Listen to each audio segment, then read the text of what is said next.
Thank you, Mr. President. Allow me to begin by congratulating Somalia on its assumption of the presidency for this month and assuring you of my delegation's full support and cooperation. We welcome the new members joining the Council.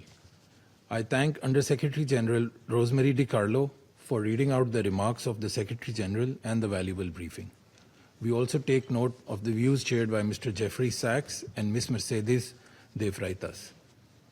I welcome the participation of the permanent representative of Venezuela alongside the representatives of other countries from the region and beyond in the meeting. Mr. President, Pakistan views the recent developments in Venezuela with profound concern. In a world already beset by multiple crises, escalating tensions and instability in the Caribbean do not augur well for regional and international peace and security. The UN Charter enjoins us to refrain from the threat or use of force against the territorial integrity or political independence of any state. The UN Charter also binds member states to sovereign equality, non-interference in the internal affairs of others, and settlement of international disputes by peaceful means.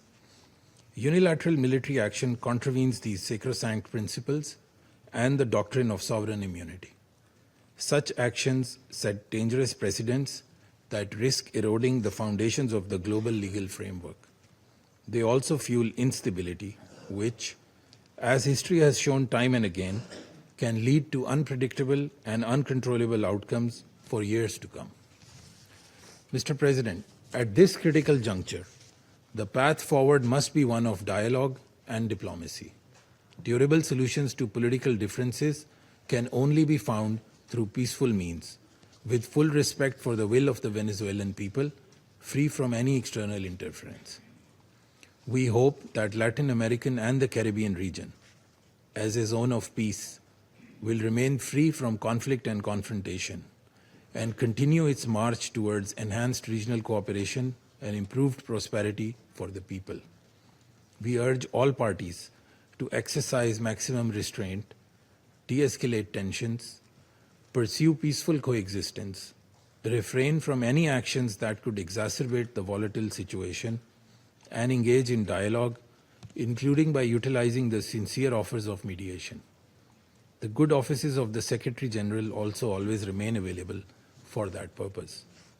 Lastly, Mr. President, I affirm Pakistan's commitment to contributing constructively to the discharge of the Security Council's primary responsibility for addressing the threat to international peace and security by diffusing tensions, promoting Pacific settlement, and upholding respect for international law and the UN Charter.